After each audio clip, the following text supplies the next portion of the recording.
The Clockmaker of Manhattan. At 2:13 a.m. on a cold February night in 1929, the entire city of New York seemed to pause for one impossible second. Streetlights flickered, telegraph lines hummed, elevator clocks stopped mid-tick. In Grand Central Terminal, commuters later swore they heard the sound of a giant heartbeat echoing through the marble halls. Then, just as suddenly, everything resumed, as if nothing. Papers blamed a power fluctuation.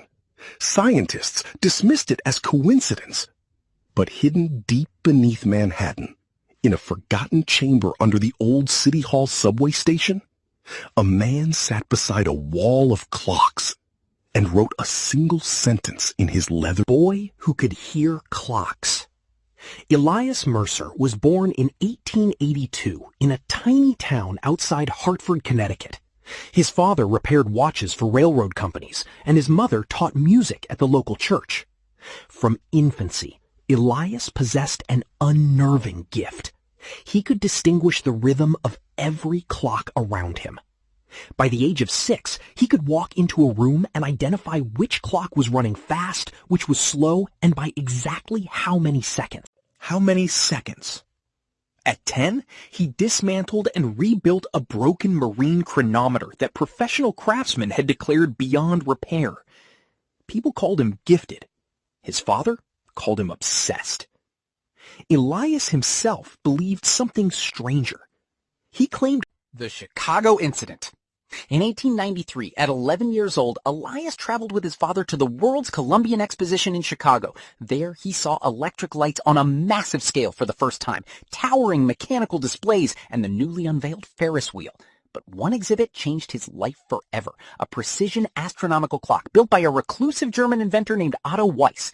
The clock tracked not only hours and minutes, but lunar cycles, tides, and planetary motion. As Elias stood before it, Right, so let's get right into it because we have a lot to unpack today. Exactly. I've got so many thoughts on what happened this week. As Elias stood before it, he heard something no one else did, a faint, irregular clicking hidden beneath the mechanism. He approached Weiss and pointed to a tiny... Right, so let's get right into it because we have a lot to unpack today. That night, Weiss invited Elias and his father to dinner. He spoke little English, but through sketches and gestures, he explained a radical theory. Time could be influenced by synchronized mechanical resonance. Large systems of precisely tuned clocks, he believed, could subtly affect... Right, so let's get right into it because we have a lot to unpack today. At 19, Elias moved to New York City. Manhattan was transforming into the modern metropolis. Skyscrapers rising, subways tunneling underground, immigrants flooding through Ellis Island, and finance reshaping the world economy. Elias found work repairing... Right, so let's get right into it because we have a lot to unpack today. In 1904, while repairing a clock in the old City Hall subway station, he discovered a sealed iron door behind a utility room. The brass key from Otto Weiss fit perfectly. Inside was a circular chamber lined with hundreds of clocks, pendulums, and brass instruments. Right, so let's get right into it because we have a lot to unpack today. A plaque read, "The Chronometric Harmonizer, established 1871. Elias realized Weiss had not been a lone eccentric. Weeks later, Elias was approached by 3 men in dark coats at a lower Manhattan cafe. They introduced themselves only as members of the Society of 12. Their leader, an elderly industrialist named Nathaniel Roth, explained the organization's purpose. After the Civil War, a group of influential Americans had become convinced that the nation's future was dangerously, and social unrest threatened to derail the country's emergence as a global power. Inspired by Otto Weiss's theories, they funded the construction of hidden chronometric systems in major cities, with Manhattan as the primary hub. The systems did not allow dramatic time travel. Small changes, enormous consequences. Roth told Elias, history is not rewritten with grand miracles. It is redirected with imperceptible corrections. The Society's first major operation under Elias occurred during the Panic of 1907. As bank failure spread and crowds rushed to withdraw money, the financial system teetered on collapse. J.P. Morgan organized emergency efforts to stabilize the markets, but behind the scenes, Elias worked in the underground chamber beneath City Hall. By synchronizing the harmonizer with key financial the effect was subtle but crucial. Rumors spread slightly slower. Panic moved less efficiently. Morgan gained enough time to coordinate rescue efforts. The crisis was contained. The price of interference. Elias soon discovered the Harmonizer demanded a cost. Each correction created temporal strain, manifesting as physical and psychological effects on the operator. Insomnia, memory distortions, accelerated aging, and episodes where Time resists manipulation. The machine borrows from the operator to balance the equation. Several previous engineers had died young or descended into madness. One had reportedly become convinced he was living the same week repeatedly. When World War I erupted in 1914, the society faced its greatest challenge. The United States initially remained neutral, but tensions mounted as German submarine warfare intensified. In 1917, the intercepted Zimmermann telegram proposed a dominated Europe that could threaten global stability for decades. Elias synchronized the Harmonizer with transatlantic communication lines, ensuring the telegram reached American intelligence at precisely the right moment.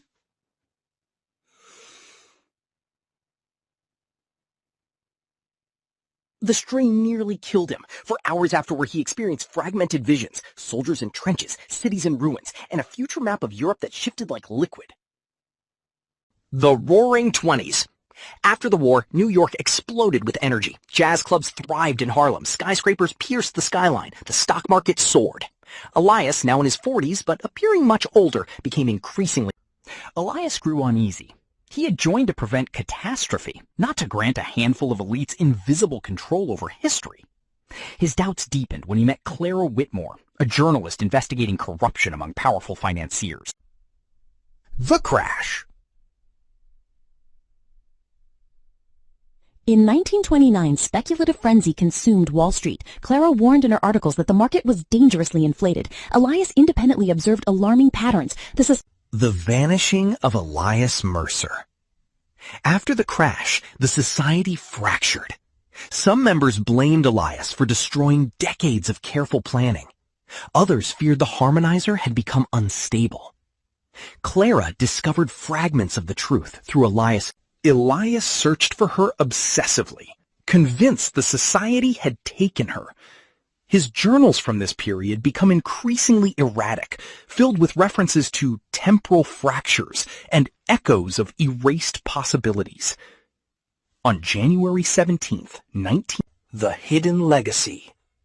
Officially, Elias Mercer became another forgotten New York eccentric. His disappearance was barely noted beyond a short newspaper item about a missing clock repairman. But over the decades, strange traces persisted. In the 1970s, renovations near the old City Hall station uncovered sealed tunnels containing fragments of brass mechanisms and astronomical charts. And in 2008, during repairs to a downtown power grid, workers briefly recorded a synchronized anomaly affecting the Hidden Legacy. Officially, Elias Mercer became another forgotten New York eccentric. His disappearance was barely noted beyond a short newspaper item about a missing clock repairman. In 1945, a Navy intelligence memo referenced rumors of a time coordination device connected to wartime communications. In the 1970s, renovations near the old City Hall station uncovered sealed tunnels. Historians dismiss these incidents as coincidence. Conspiracy theorists weave them into elaborate fantasies. Yet among collectors of antique horology, Elias Mercer... Historians dismiss these incidents as coincidence. Conspiracy theorists weave them into elaborate fantasies. Yet among collectors of antique horology, Elias Mercer... Historians dismiss these incidents as coincidence. Conspiracy theorists weave them into elaborate fantasies. Yet among collectors of antique horology, Elias Mercer...